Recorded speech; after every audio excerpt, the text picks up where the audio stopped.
ఇక ఏపీలో రాజకీయం అయితే వేడెక్కింది. వచ్చే ఎన్నికల్లో గెలుపే లక్ష్యంగా ప్రధాన పార్టీలన్నీ కూడా దూకుడు పెంచాయి. నియోజకవర్గాల్లో విస్తృతంగా పర్యటిస్తూ ప్రజలతో మమేకమవుతున్నారు. ఈ క్రమంలోనే టీడీపీ అధినేత చంద్రబాబు ఎన్నికల ప్రచారానికైతే రెడీ అయ్యారు. ఇవాళ ఆయన కర్నూలు జిల్లా ఆళ్లగడ్డకు రానున్నారు. అక్కడ జరిగే బహిరంగ సభలో పాల్గొననున్నారు.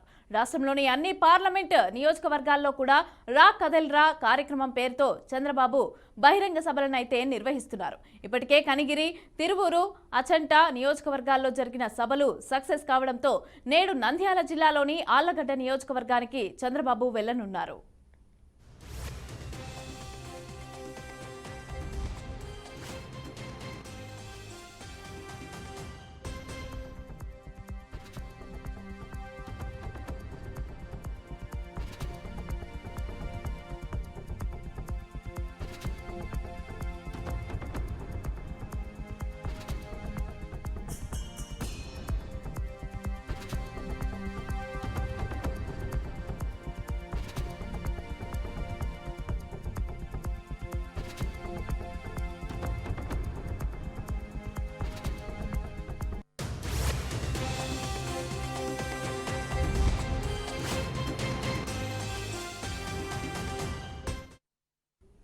ఏపీలో రాజకీయం వేడెక్కింది. వచ్చే ఎన్నికల్లో గెలుపే లక్ష్యంగా ప్రధాన పార్టీలన్నీ కూడా దూకుడు పెంచాయి.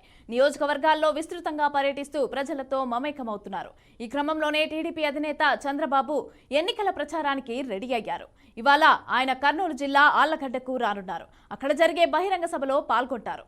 ఇక రాష్ట్రంలోని అన్ని పార్లమెంటు నియోజకవర్గాల్లో రా కదల్రా అనే కార్యక్రమం పేరుతో చంద్రబాబు బహిరంగ సభలను నిర్వహిస్తున్నారు. ఇక ఇప్పటికే కనిగిరి, తిరువూరు, అచంట నియోజకవర్గాల్లో జరిగిన సభలైతే సక్సెస్ కావడంతో నేడు నంద్యాల జిల్లాలోని ఆళ్లగడ్డ నియోజకవర్గానికి చంద్రబాబు వెళ్లనున్నారు.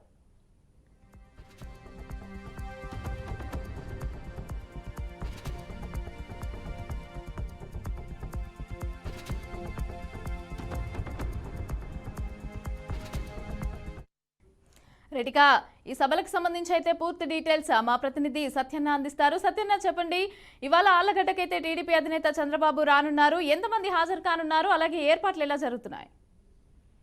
గుడ్ మార్నింగ్ అంతా. ఈరోజు చంద్రబాబు ఆళ్లగడ్డలో రా కదల్రా బహిరంగ సభకు రానున్నారు.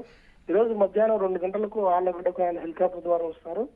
ఆళ్లగడ్డ దాదాపు 2 గంటల పాటు బహిరంగ సభ జరగనుంది. దాని మళ్ళీ తిరిగి 4 గంటలకు ఆమెను ఉండవల్లికి వెళ్ళనున్నారు.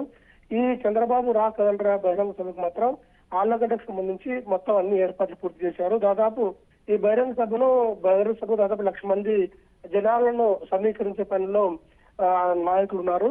ఇదే పనిగా మొత్తం ఆళ్లగడ్డ, నంద్యాలకు సంబంధించిన మొత్తం పార్లమెంట్ నియోజకవర్గాలకు సంబంధించిన మొత్తం టీడీపీ నాయకులంతా కూడా ఆళ్లగడ్డ బహిరంగ సభను విజయవంతం చేయాలని చెప్పేసి వీళ్ళంతా పట్టుదలతో ఉన్నారు. ఎందుకంటే నంద్యాల పార్లమెంటు నుంచి చంద్రబాబును అరెస్ట్ చేశారు కాబట్టి నంద్యాల పార్లమెంటు నియోజకవర్గంలోనే తమ సత్తా ఏంటో చూపించాలనే దాంతో వీళ్ళంతా కూడా కృత నిశ్చయంతో ఉన్నట్టు తెలుస్తుంది.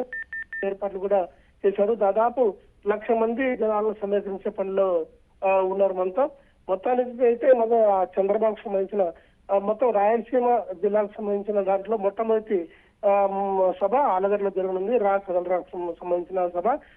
అదే కాకుండా జనసేన, టీడీపీ అలయన్స్ ప్రకటించిన తర్వాత కూడా 2 పార్టీలు కలిసి ఏర్పాటు చేసినటువంటి మొట్టమొదటి సభ కాబట్టి ఈ ఆళ్లగడ్డ సభను విజయవంతం చేయాలని చెప్పేసి 2 పార్టీలు కూడా సిద్ధమై ఉన్నాయి.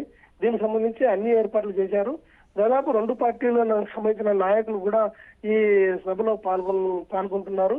మొత్తానికి ఈ చంద్రబాబుకు సంబంధించిన రా కదల్రా సభ ఆళ్లగడ్డ సభ ద్వారా అక్కడున్నటువంటి వాళ్ళ సత్తా ఏంటి అనే దాన్ని నిరూపించుకోవడానికి, వాళ్ళ మధ్య ఎలాంటి సంబంధం ఉందనేటువంటి దాన్ని నిరూపించుకోవడానికి ఒక వేదికగా ఇది తయారవుతుంది. Right, thank you సత్యన్న.